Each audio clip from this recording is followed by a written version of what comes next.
My thought is that the small contribution that I can make to tonight's proceedings is to remind everybody that Irving was also an earthy man, often a body man, who reacquainted Canadian poetry with its own genitals, and who thought that life was essentially, and this I quote, a Dionysian private parts affair with time off for meditation and good works.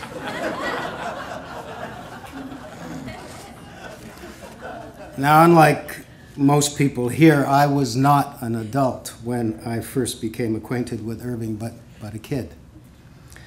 He bounded into our class and into my life. First day of the new school year at Herzliya Junior High in Montreal. It's the mid-1950s, and I'm 12.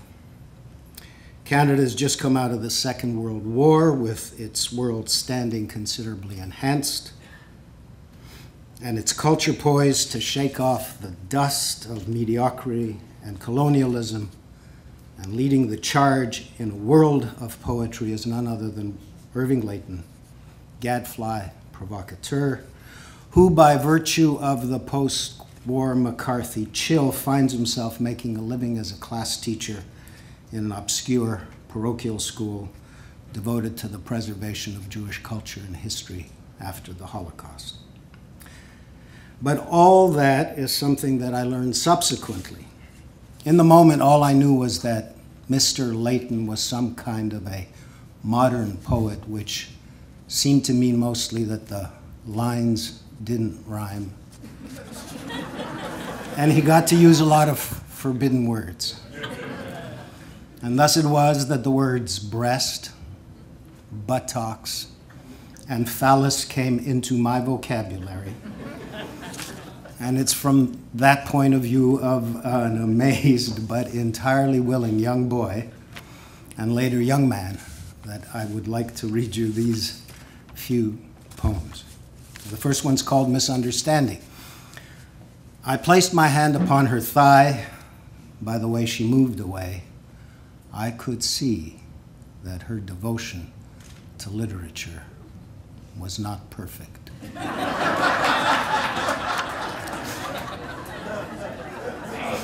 There were two abiding campaigns that Irving fought with unrelenting vigor all the days of his life. The first was against Canadian Philistinism, and the second was against Canadian Puritanism. But I think he did all of that with a bit of an impish grin, and behind it all was an abiding love of women. He had a long life's worth of eye for the girls, and he spent a good deal of his energy and a good deal of his lucre dealing with the exquisite complications that that pursuit inevitably led to. This one's called Bargain. In 14 years of married bliss, not once have I been disloyal to my wife, and you, I hear, are still a virgin. If you are set to barter your maidenhead for my unheard of fidelity, call me between 3 and 5 tomorrow. And it is done. So finally we come to my third selection, which is a product of his more mature years.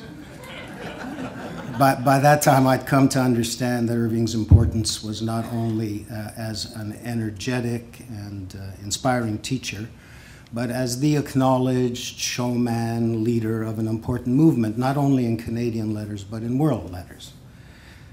And that meant, of course, that his seductions had to be carried out at a much more sophisticated, more international level.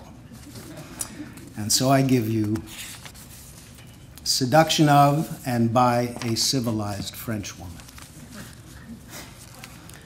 Having agreed that Simone de Beauvoir's feminism is a bad joke, that Sartre is a has-been and a stupid Jansenist muddlehead, that Camus possessed more integrity than talent, that there are no longer any poets in France worth mentioning, That much of the same could be said for her novelists, and that in general French culture is in a parlous condition, if not actually dead, not having cared to move a single centimeter beyond Flaubert and Valéry, and that no one except the two of us seem to know what is happening in that wretched country.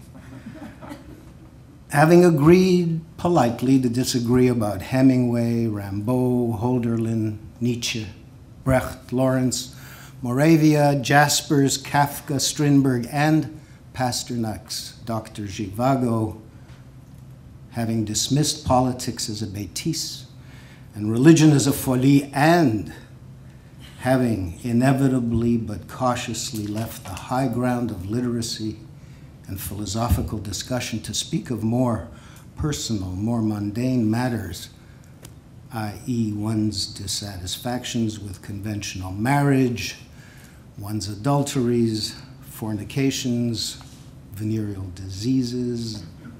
There were none. And given a description of the circumstances attendant on one's best and worst fucks, having slyly dropped 2 or 3 hints about one's favorite erogenous zones and the best means of stimulating them, and having led from this to the overriding paramount need in sex for tenderness, mutual esteem, humor, delicatesse, and for similar, though not necessarily identical, tastes in literature, music, philosophy, art, theater, and contemporary films, we are now ready to make love.